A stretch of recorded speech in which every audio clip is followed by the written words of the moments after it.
utekula abafazi baka nomgabhi hebebele utekula behle semlofini bethushaka hey kubusa hey kuba nkosi kathi nyaka nesawunethezeka khona ushaka ngesaba hebuthi ngushaka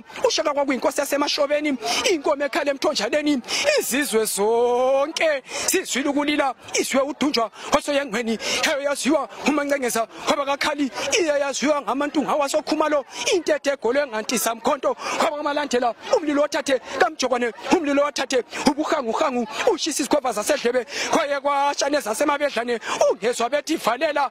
njalo selunjalo se abashowena kanjaka baphulunywa kumbhulazi ovalela ingonyama odabule kunjimana omkhovu abafazi abanendeni baphuluza imikhubulo bayishisa iqhinti imbewu yasale emanxiweni odabule kuphuzane phezulu wakhethela udwendwe lwamaza wadlula kumcombo sigoduka obuzindlela kudunjwa ekanti ngawusibuze kumbozane wabandulela ukuya kunomagaga afika iqudela mvimbela ozihlandlo kagcwabe ngibasole basokwaco inkosi abatshela ngisibhuko bayiweze ngelisexo sama